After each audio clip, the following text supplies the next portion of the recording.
Alright guys, I gotta be honest with you, that might be one of the funnest and coolest little intros I feel like I've done.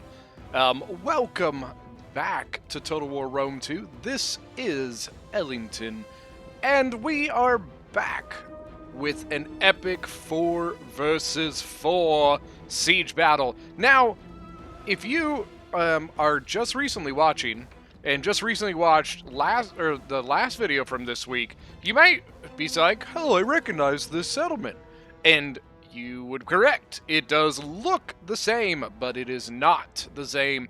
The last video that I'm talking about was on the settlement of Thessaloniki.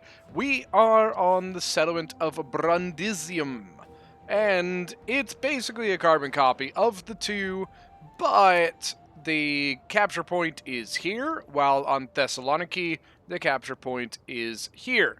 So, that is really the only main difference between the two of them. Now, unfortunately, just like in that battle, this is a split attack. We have 3 factions on one side and 1 faction way over there. I really don't like doing this. I don't like splitting factions, especially not sending one person out by themselves. Ooh, look, we got Hellenic cataphracts coming out from Nabatea. An interesting decision, just given the lack of space to maneuver in this area. I'm a little confused as to why he's bringing them out here. But that's fine. We'll see how it goes. Anyways, let's go ahead and look at the factions and the commanders of them. For Nabatea, since we were just talking about him, we have got none other than one of the backseat generals, Gorm Mjolnir. Next to him, we have got Arverni being commanded by Cheese something. I'm going to be honest with you, I don't remember what the whole thing was. Then we have, all the way over on the other side, we have got Gete being commanded by R.D. Knigget, or R.D. Knight, for those uncultured ones that are watching. And finally, Kush being commanded by another backseat general, none other than Bearded Warman. Now for the attackers, we have got Tylus being commanded by Pacatens the Great, but we're just going to go with Paco, because I don't know how to say his name. Now back to the others. Tylus actually has a clean way into this settlement. I'm a little surprised. Kush and Gete seem to be going for a double team here. Now, you would think that, Kush would have a good time against Tylus, just given the heavy armor and the AP, but they actually don't, given the fact that the Tribal Warriors have such good melee defense. The Shotel Warriors actually have a lot of trouble getting through that melee defense. Now, back to the other side. Meow. Pew, pew, pew, pew, pew, pew, pew. Why I went from, like, a World War II sounding plane to, like, Star Wars sounding guns, I don't know. But it's fine. We've got Boyai being commanded by none other than Grey Wolf. Epirus being commanded by Tityrond. We have Swaby once again being commanded by Who's Mr. Bubbles. Getting a little bit of a trend here, Bubbles. Not only do you send only in losing replays, replays that you lose in, but you're always playing Swaby. Is that it? I think that's everybody. Said, Pacatens, Bubble, Steady, Gray. Yeah, so we're good. That is all 4 of the attackers. You can see we have the Nabatean Noble Cavalry General, as well as Slingers. Look at that. Nabatea going with 2 Nabatean Heavy Archers and 2 Slingers. Interesting choice there, given that the Nabatean Heavy Archers are excellent archers. Once again, it is too early to tell. We will see what happens. I really like what the attackers did here, okay? One thing that tends to happen when people do this strategy of bringing stuff out and just setting up here, which prevents you from being able to advance your siege equipment, right? It tends to make all of the attackers go, what do I do? What do we do? They're outside the walls. How do we, I don't know. And they just kind of like stall and stop doing anything, and they waste a ton of time. So I really appreciate the attackers really took the initiative and advanced, and they came in, and honestly, they put a sucker punch down on these Levy Spearmen. Levy Spearmen are not exactly great, but it still is admirable that with the Slinger support, that they came in and they really showed it to them. Slingers 184 kills. I mean, look at the Slingers are getting a shit ton of kills. Nabatean Heavy Archers 135, 36. And where did the other one go? I don't know. Maybe we just can't see the other one. But, yeah, I mean, they did make some good kills here. But I almost am curious whether or not they wasted a lot of ammunition that is going to be much needed against factions like Swaby that are very, very highly susceptible to arrow fire and slinger fire. But when they get in combat, Swaby is very, very terrifying. It's the kind of faction you really don't want to be facing head-to-head with no ammo left. So, we still have the Hellenic Desert. Oh my gosh, 59 out of 80 with 0 kills. So, I believe this is the one that went out and is, yeah. Now, the artillery is all gone? Oh no, that's a huge blow on money. Now remember that the Desert Kingdoms are the only factions that can bring a movable artillery on defense. No other factions can do that, but it still costs a lot of money. Here you can see on the other side we've got Gallo-Thracian warriors, a very underutilized unit from Tylus. You don't see them very often. It's actually a really solid lower mid-tier unit. The problem is that it's basically useless on Tylus due to the existence of tribal warriors. With Tylus, tribal warriors are so good that you just bring a gazillion of them, and there's really almost never a good reason to bring the Gallo-Thracian warriors. So I really can appreciate seeing this unit. It is a fun, underrated unit. Look at this one, up to 201 kills now. Looks like it chopped up a lot of something on this wall. Got some tribal warriors here. Might consider going down, but looks like maybe he'll go down this side instead. But Tylus's main attack has been focused here. Kush throwing some artillery shots over this way. Looks like he's trying to get some lucky hits. We do have some Ethiopian cavalry from Kush. And we're back to the other side. Ooh, the Cav from Nabatea looks to be making moves to the other side of the map, possibly. Alright, so we do have breaches through the wall here. And then Swaby now making his way into the main courtyard, which is very, very lightly defended. Honestly, got kind of a chosen sword that looks like it was thrown out to die.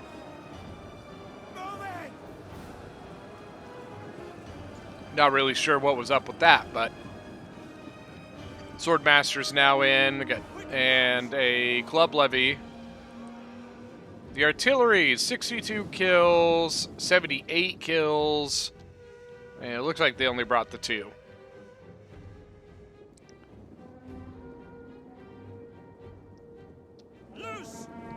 Still getting shots here. These slingers actually have a really good angle here. So typically shooting straight like this doesn't get you too much when you're shooting up at the walls. So usually the best way to get at the walls is by shooting at an angle, something like this. Typically you get better shots off. Or, since you have the ability, coming in here and shooting them in the back. But then you have to contend with the Gallic Hunters of Arverni, and it's just a whole thing. Now, Swordmaster's taking on the Chosen Swords. If I was Arverni, I don't think I'm advancing here. I think that this courtyard is pretty well lost, but it could be that Nabatea was, like, yelling at him or something, hey, you know, you need to hold this courtyard because they can't get a flank on me or something like that. That could be why, and so Arverni possibly committing more to that fight because of it. Who knows? Ooh, Kushite Pikes in the mix. That's a unit you don't see very often. We do have Celtic Slingers up on the wall. Oh, an elephant's coming in. Look at this. Kush.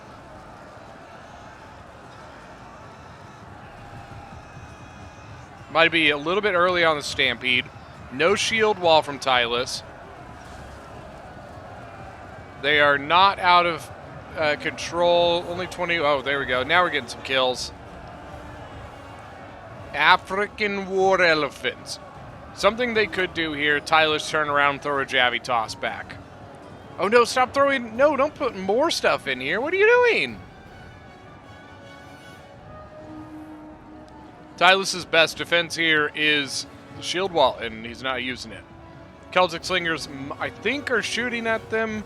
They can cause the elephants to go berserk. It just takes a little bit longer than like a fire shot.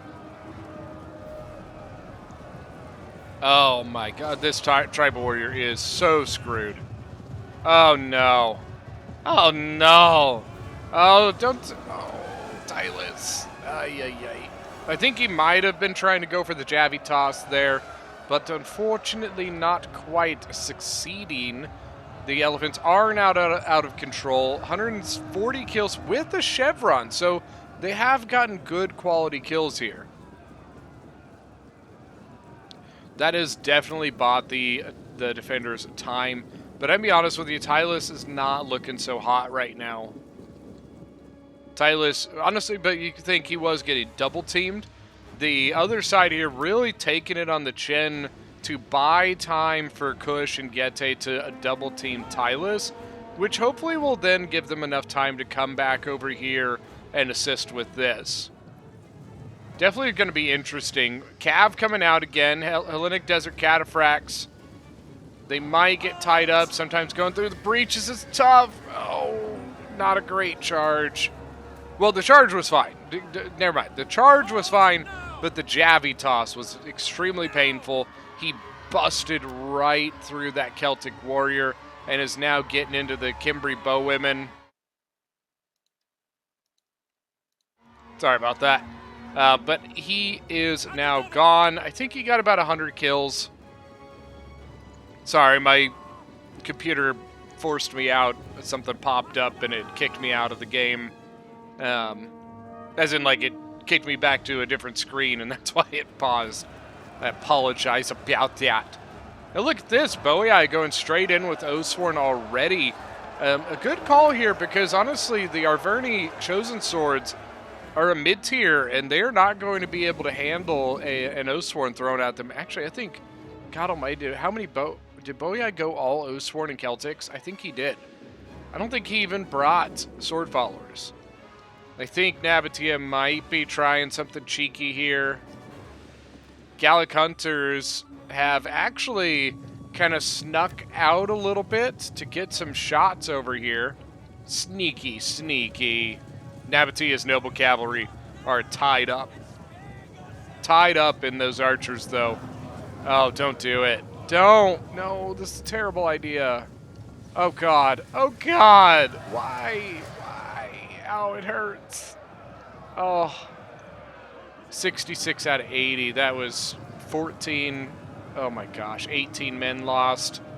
Oh, God. And, 27 men lost so far. And Tylus looks to have abandoned his assault. Now, what that is probably going to mean is we're probably going to start seeing shifting units. You can already see Gete moving units over to the other side now.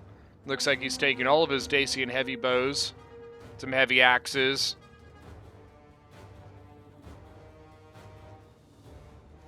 All that Tylus has left is some beat-up tribals. Well, this one's pretty healthy. A healthy Oathsworn and another beat-up tribal, and a bunch of Celtic Slingers. But, to be perfectly honest with you, I don't blame him for giving up on the attack. He was losing, and if he threw the rest of his troops in, then he would basically be screwed. Now that he still has units left, and this is still dangerous, okay? If the defenders just take everything away, this is a dangerous army. There are tribal warriors are very good. Oathsworn are very good. You know, you got, let's see, 160, 340, or no, 280, I think it is. I don't know. I'm terrible at math. But honestly, you've got about 600 men in all here between the Slingers and the Tribals and Oathsworn. And that is still dangerous. You still have a healthy tribal warrior here that is going to beat both of these units. This tribal warrior will win this. If it's just facing those two units, yeah, it's going to win that. Ooh, a Dacian Scorpion. Look at this. I like it. Now back to the other side. Tylus is going to keep some men tied down on that other side, which is going to allow this to continue to be basically a 3 versus 2, maybe a 3 versus 2.5 at this point. So a good position to be in. Gallic Hunter's actually getting some good shots there. He's adjusting for it, but man, that was a good pilotos there. The Cretan archers do typically have the ability to shoot down off of this hill, but it could be they might be at a point that's just too far now. This one's shooting. Looks like he's shooting at the Kushite slaves. Oathsworn General for Arverni moving forward already, taking on the other Oathsworn. Early call here from Arverni. Nubian bows. I'm not sure I agree with the positioning here. I would probably adjust to maybe something like this to shoot there. I don't know. It doesn't look like it's the greatest angle. And over here, it looks like Gorm is just waiting. He's just waiting for him to come in. Slingers are all out of ammo, 210, 230. Only a single chevron on this one, no chevrons on the other. Nabatean heavy archers, 106 and 168. Got some Kushite slaves. And here comes some of the Getae reinforcements. Armored spears showing up. Dacian Scorpion making its way. Now the Dacian Scorpion set up like right here could do some really good damage. And look at this, like, Swaby doing the same thing that he did in the last video that we did. A Night Hunter pushing a tower all the way to the right. Or left, again, right for him, left for the defenders. And he's probably going to set it up here, but this time, Kush actually doing something about it. Kushite slave infantry set up on this wall. And that's probably why the Night Hunters are not landing. Tyler's going back in. He is not done today. You do have Galathracians on the wall here that I don't know why he's not sending them over to assist in finishing off this unit or just getting them off the walls. But a Kushite slave infantry going down. You going down, man. The one thing they are going to have to deal with the pikes. Now, if they get their slingers up onto this wall, those pikes will not take very long to be gone.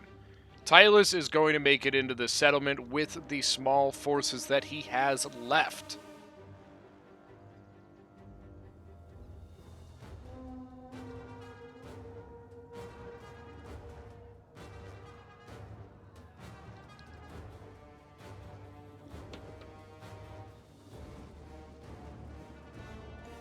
What is this? Are these shattered units? Yeah. You got the Noble Spear General. Interesting. Noble Spears, not Noble Swords. Now look at this. Kush going to another African elephant. Another one. Did all the other ones die? I don't actually think they did. I'm pretty sure he has 2 elephants alive at this point. Yeah, I don't see any dead elephants here. So he's got one that's got pretty darn good kills and still alive. This one is completely untouched, so I'm curious as to where the other one is. It does, usually I like seeing the battle from the defender's perspective so I can kind of see everything that's going on, but sometimes it is pretty entertaining to see battles from the attacking perspective where you kind of can't really see anything until it shows up to the attackers. It's very interesting. Where's the Nabatean General? There he is. 46 men. Oh, that's painful. So they have actually started to gain a lot of room here. Got Nubian bowmen over here. Italian swordsmen taking on some Kushite slaves over there. And the Oathsworn look like they're going to pursue this. Cretan archers up, and they are starting to take shots. Not fireball, not tequila, shots of arrows. Of airs. Yeah, airs. Down the middle, the Bowie I.O. Sworn whooped. I mean, there's got to be... Maybe this one was first engaged and they swapped out. That's got to be... Maybe? Because that... The Arverni Oathsworn got its butt whooped. But I'm going to bet you that they were cycling these two Oathsworn. Because I don't think that one Oathsworn killed all those Arverni Oathsworn. It's really annoying sometimes to sit there and like two factions like Bowie and Arverni going against each other, and the Oathsworn facing the Oathsworn and being cycled out by the Oathsworn with another Oathsworn. This Oathsworn's got 105 kills, but that Oathsworn's got 106. It really does get frustrating, but what do you do? Good javies from the Italian swordsmen. I believe the Kushite slaves have already used their javelins. Now the Oathsworn, oh my god, Oathsworn, the Oathsworn, again. Look at this, the banner bearer of the Arverni Oathsworn is all the way back here. Well, he's not anymore, but he was getting in there, man. General dead. D-E-D, dead. Nabataea's general seems to be alive. Getae's general seems to be alive. The Kushite general seems to be alive. It looks like all the generals are alive at the moment. Kushite Pike actually fell back because of the slingers. Good call. Here's the other elephant. 326 kills with 2 chevrons. Good job. Very good job. I don't know why they're not just going in and finishing that off. He does have a slinger getting shots off on it, which is, that's fine enough. They can also move, they could put stuff on this wall and move it over here if they wanted to. The elephant is going to be a little bit of a pain to deal with. Still got the other elephant, and I think he still has Ethiopian calf somewhere. But he might have used it on something. Ooh, look at this. Good shot there from the Dacian heavy bows. Getae getting good shots there. Although he could probably benefit by adjusting a little bit forward here to get shots into the back of it. What do you got? Rhodian slingers. The Cretans are all the way over here, so I think you probably could. There you go. I think he's doing exactly that. I'm pretty... What did I just... Oh, okay, never mind. I thought I saw the artillery crew of Nabataea, and I wanted to see if they got any kills before the poor guy lost all of his artillery pieces. Right? There's one destroyed one. There's 2, 3. Oh my god, look at all the cav that was killed on this hill. Probably because he probably didn't realize that they were visible. Sometimes that can be a little quirky in this game. I'm thinking Nabataea might have 1 artillery left, because I only... Wait, no. 1, 2, 3, 4. Yeah, he lost all of his artillery. Oh, that's painful. So much money put into that. Very, very painful. Desert Pikes from Nabataea going in. They are probably going to finish off... Well, maybe not. They might break. Wonder who's going to break first. Oathsworn or Pikemen? And the Pikemen take the day. Now, they are not going to finish it as Swordmaster as well. This Pike is just too weak to take it on. Mercenary Axe Warriors coming in. The Swordmaster's trying to use their javies on the Pikes, but the Axe Warrior's actually taking the brunt of that there. A stout defense if ever I saw.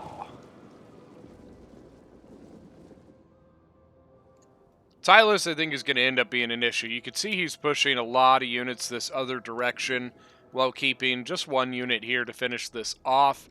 That could make it really tough for whatever's left over here to defend him. Was that the Pikes? Is that... Oh, man, I missed it. I don't think the Pikes are here anymore. I think the Pikes left this position. They need to be careful, though. They can't fall too far back because... This is the point. Point is right here. So they got to be very careful about how they play this.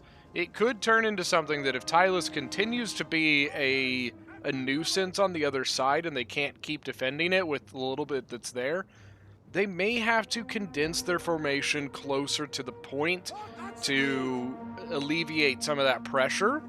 We'll see. We shall see. Geta here went heavy on the spears. I don't think they're really worth it. I mean, the noble swords, you can really do really well with noble swords from Geta because you can bring a lot of them. They may not be as good as some of the other elites, but because they're a little bit more affordable, and Geta is one of those factions that really the only mid-tier quote-unquote unit that they have is the Mercenary Axe Warriors, and you can only bring 4. And outside of that, they really don't have anything other than Noble Sword. So you have the Noble Sword at the top tier, you have the Mercenary Axe Warriors at the mid tier, and then you have the Mercenary Falxmen at the low tier, but they are super hard to use because of their super low armor. So with Geta, it's typically a good idea to bring a bunch of Noble Swords to kind of fill out that upper tier unit, while having your other allied factions go really heavy on like mid tiers and such. Dacian Ballista, you can hear those shots whistling by. He is in shield screen. That's going to help him, hold out a little bit longer. Melee defense 98 now. Ooh, here we go. Armored Shotel's going against the Swordmasters. Shotel Warriors are legitimately a superb unit. This Swordmaster, 202 kills with a single chevron, so it does have a lot of kills, but not the greatest kills.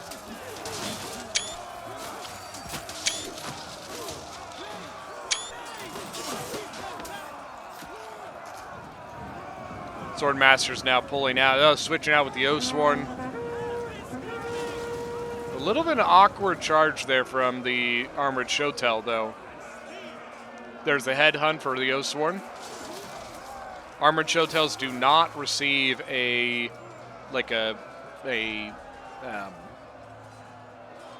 ability use, excuse me. Like the Oathsworn have your headhunt, Royal Peltas have your use the whip. The Armored Shotels, they do not receive any of that. They just are really good by themselves.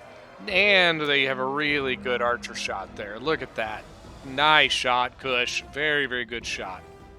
Now, what's left to Tylus now? Fully into the settlement. Looks like he sent stuff over here, but then he's now putting it back on the wall. And you can see the elephants kind of moving around. I think he's moving those elephants over here. These pikes should probably go this way. This Pike is all by his lonesome. I don't think it benefits him to have them there. Unless there's something here that we can't see. If there's something here we can't see, then this is a fine position for those Pikes. Nabatia's Cav might be... I thought maybe he was going to the other side. Mercenary Samnite Warriors now in from Epirus. Armored Shotels and the Samnite Warriors all mixed up here. I don't know what happened there. But the Dacian Heavy Bow's actually getting really good shots. Look at that. Nice shot, Geta. And here are the elephants. Here they come. Here they come. And Swordmaster's already going shield wall. He saw him and he said, nope. So he's already gone shield wall. He's actually good call moving this one out of the way because it was a little weird setup. Sometimes, and look at that, it just kind of typically makes him kind of stall and throws off that charge quite a bit. Got a lot of archer fire coming in, but Swaby not using our fire arrows. They are now out of control, so if Swaby is lucky, they will now turn around. Turn around. Swordmasters were defeated, but the Armored Shotel is very badly hurt. 126 kills. 2 chevrons, though, for 126 kills. Oh, and he just turned around into the armored spears. Oh, that's painful. He's also lost... Where's he lost 2 elephants? What the hell? Where the hell did he lose 2 elephants? So he's lost another 2 there. Okay, there. Okay, 1, 2, 3, 4. I was really confused there. I was like, what the hell's happening? They've got 107 kills, but they have also killed some of their own men. You can see going into the Swordmaster's shield wall, really messing him up there. Oathsworn about to finish this armored showtell, then it'll be just held back by basically just Kushite slave infantry. Yeah. The other Oathsworn gonna go pin down the Kushite slaves. 172 kills, two chevrons though, so good kills. There you go, counter cavalry tactics. Night Hunters. Gives them 45 bonus first large. If they survive, is usually the first thing. They're super low armor, so they're not like a super high tier unit or anything, but they do have that counter cavalry tactics, which does finish the elephants. And I think that puts the defenders in a really tough spot. Kush is going to have to fall back these archers. His entire flank is collapsed. Center's about to be gone. The other side is pretty much done as well. Nabataeus in everything over here. And here come the elephants. The other elephant doing better. 327. Tylos, no shield wall. Tramples in. He's getting into the slingers now. Oh, he's about to get a shit ton of kills. Oh, my Lanta. Look at that. 500. Oh, my lord. Just got a ton of kills. He's chasing the Oathsworn now. Best thing here. Oh, no. Oathsworn, not with your backs turned. Best chance is turn around and shield wall it, and he's not going to do it.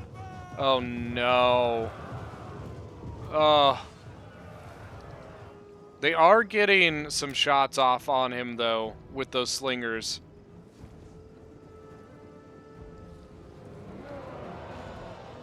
The elephants remember, they've been in combat. They are wounded. They have lost HP. So they are going to go down here. 610 kills. But weirdly enough, I would expect at least a silver chevron by this point. I'm a bit surprised. So the shield wall, he did eventually pop shield wall. He did eventually use it. Which I think is what really ended up finishing the elephants. Balance Power is extremely heavy in the attacker's favor, and I think it is there. I'm a bit surprised that Epirus hasn't thrown his Cavan. He might have forgot about him, to be honest with you. But I do think that this game is pretty much done. But it's been a very fun, exciting battle. That has been very evident here. The defenders with some very fun tactics. I've really enjoyed the very heavy elephant presence here. Kush really especially with this elephant over here, did very well. The other one, not quite as well. It did get some good quality kills on those Swordmasters. But yeah. Nabataea, I believe Nabataea in general is dead. Army loss is broken, you can see. And Kush is one of those factions that, especially when the Gen is dead, they're gone. So it's basically, I think, just going to come down to the Noble Spear, 70 base morale. Still got the Hellenic Desert Cataphracts. Actually, it doesn't look like Nabataea's general is dead. It looks like he just broke. That does mean he has the opportunity to come back, though. So we shall see. Very interesting. Yes, very interesting. Yes, indubitably.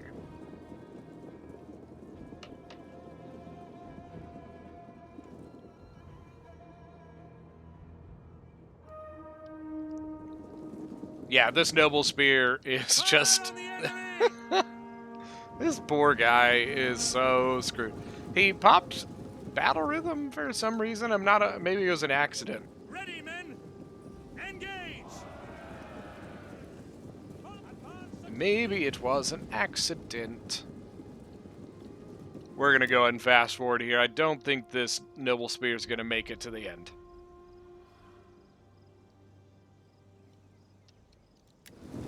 Royal Peltist of Epirus going in. He is in shield screen, so he will hold out for a little bit. We got a Hex Bear from Swaby. Look at that. You cheeky. He's going for the break. Yep, and that's probably going to do it. Especially with the Night Hunter getting around him. Yeah, that's going to be it. GG. Well done. Hard fought battle. Oh, look at that. Oh, he's wavering. Oh, he turned around just in time to accept that Javi toss.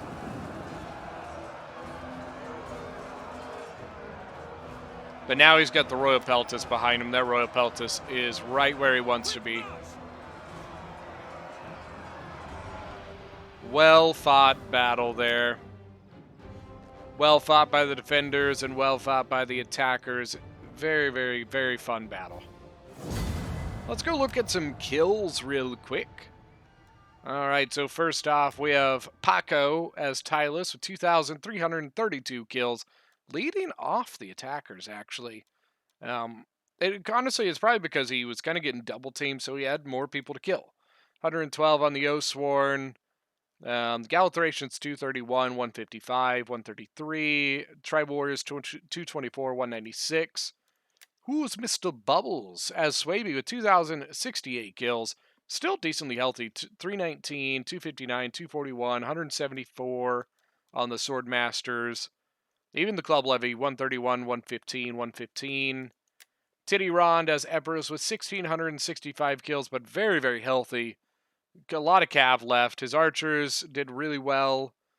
272 on a Sam Knight Warrior. 106 on an Illyrian Levy. Then we have Grey Wolf as Bowie Eye with 1,855 kills. His Oathsworn, 102, 196, 190, 169. Pretty decent enough. Cheese Bisacorn, I don't know what that means. Arverni, 1772. Really had a tough time at the beginning there. Got beat up pretty bad in the early period. Bearded Warman as Kush with 1803. Look at that, 627 on the elephants here. But think about it, that's a third of his entire kills was his elephants.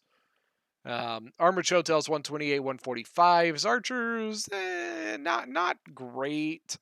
They did okay. Gorm Mjolnir as Nabati with 1581. I don't think this worked this time, Gorm. I don't know if you're watching, but if you are, I don't think it worked this time. His slingers did really well, and that's probably what you're gonna say. Well, my slingers and my archers did well, but man, that's oof. Finally, RD as Gete. RD, I'd be perfectly honest with you, man. I would definitely look into going more in that noble sword army, noble sword and mercenary axe warrior army. I would look more into that. Your archers did really well though, and even the mercenary axe warriors 146, 120. But that is going to be it for tonight's battle. Thank you guys so much for joining. I said tonight, but it's probably today. But it could be tonight. I don't know. It depends on where you are. But that is going to be it. Thank you guys so much for joining. If you are new to the channel, don't forget to go hit that subscribe button, and we'll see you next time.